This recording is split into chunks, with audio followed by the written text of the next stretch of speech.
Algebra 2, Chapter 15, Section 3, Geometric Sequences and Series. A geometric sequence is one where each term grows by a constant growth factor called the common ratio, R.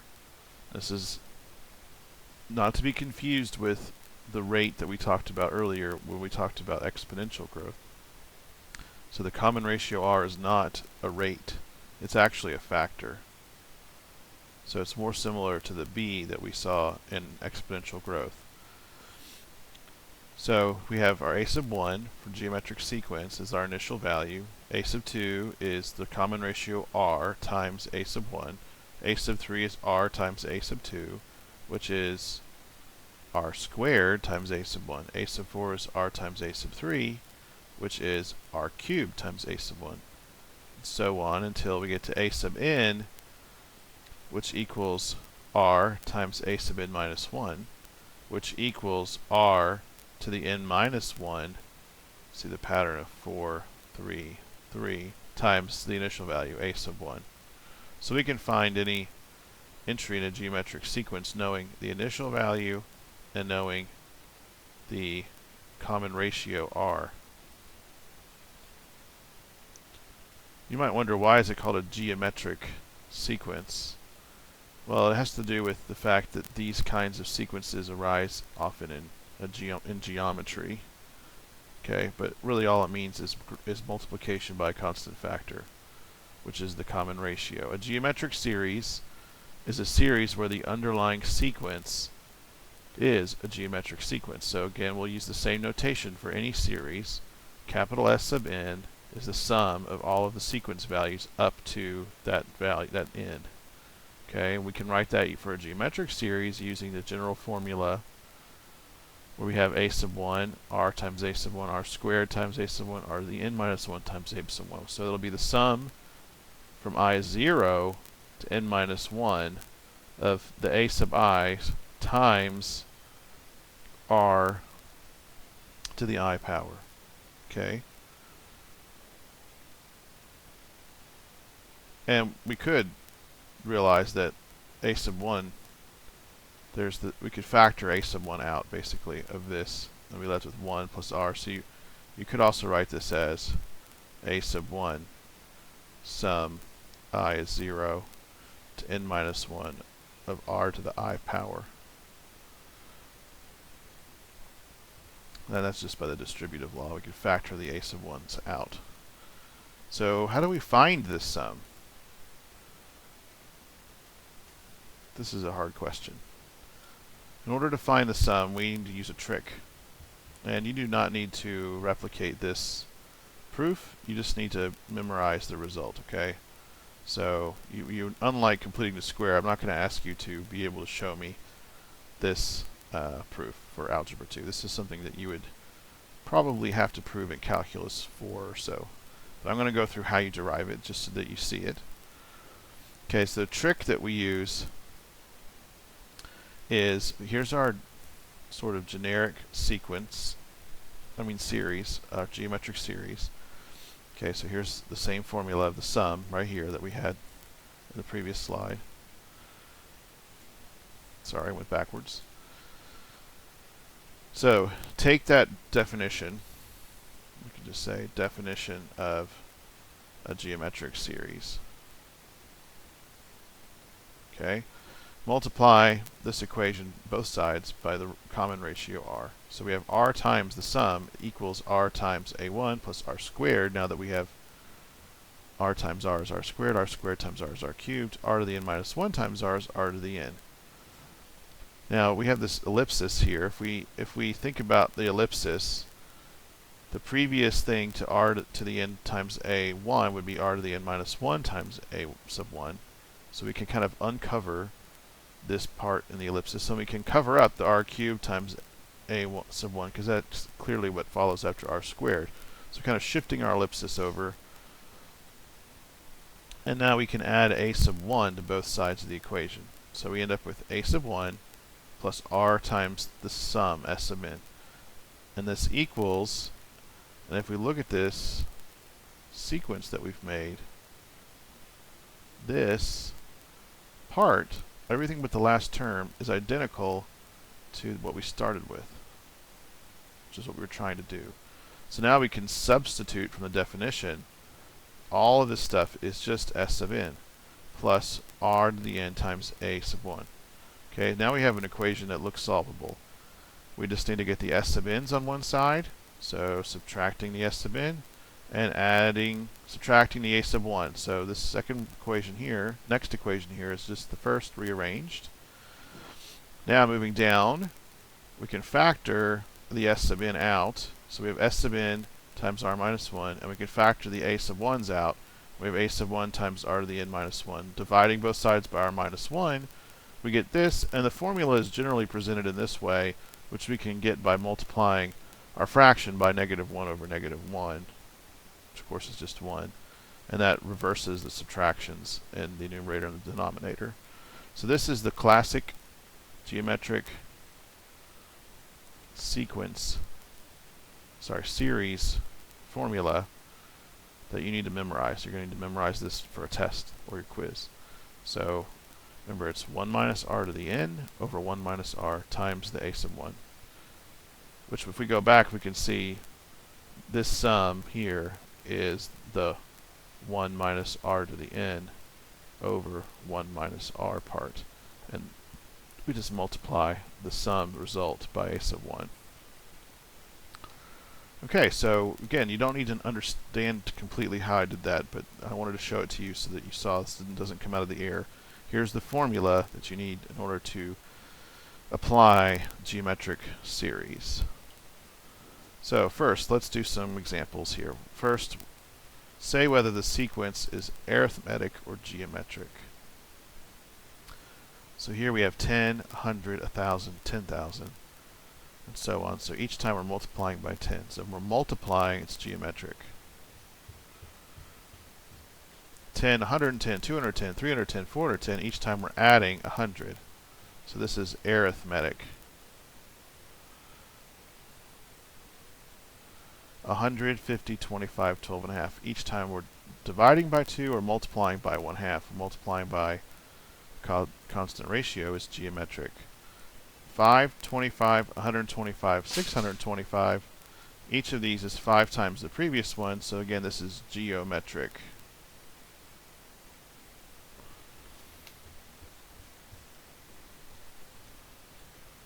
For the geometric sequence 6, 18, 54, 162, 486, identify a1, r, and the nth term. So a1, a sub 1 is 6, the first entry in the sequence.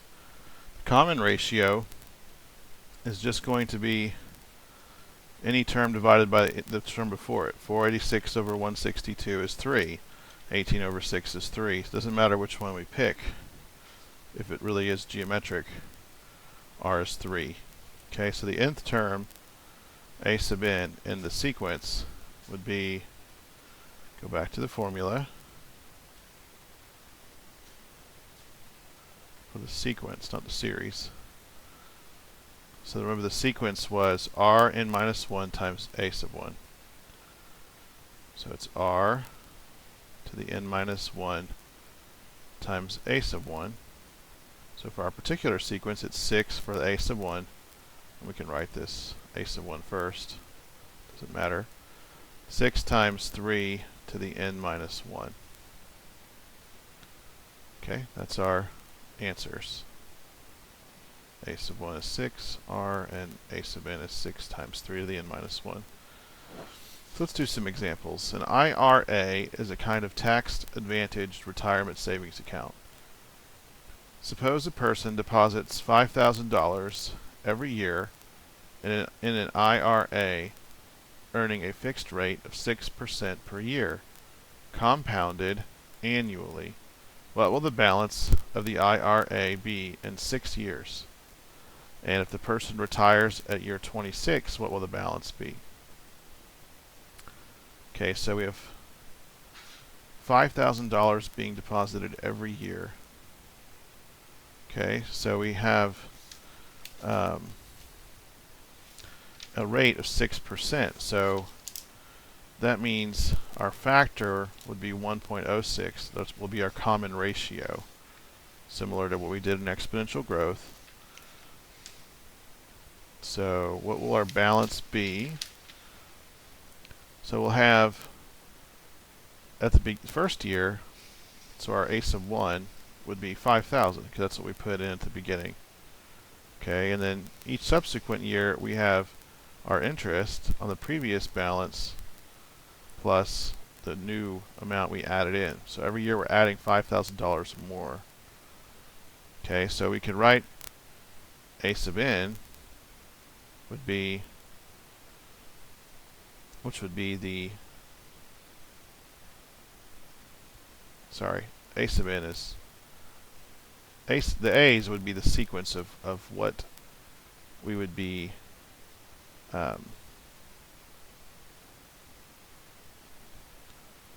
not depositing, but basically it would be just one of the entrances in the sequence. So what we're really interested in is the sum, because the balance is the sum. So it's really s sub 1. S sub 2 is the previous year plus balance plus the current one plus times the interest.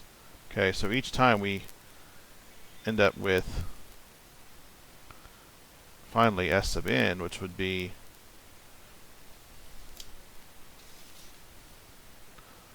using the formula for our sum, would be the 5,000, our a sub 1, times 1 minus 1.06 to the n minus 1, or was it n? Let's go back and look.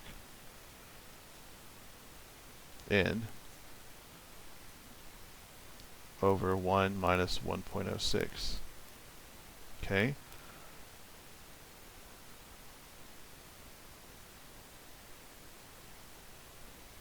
So for the 6th year, our balance, and of course the balance is this geometric series, because the balance is the total amount that we add each year. The geometric sequence would be the amount that we're adding each year, okay, or not the total. So our balance after 6 years would be, put in 6 for n. So if we get our calculator and we take 1 minus 1.06 to the 6th power is negative 0.418, divided by 1 minus 1.06 is 6.973, and we multiply that by 5,000 and we get 34,800 and $76.59. $34,876.59 would be our balance after 6 years.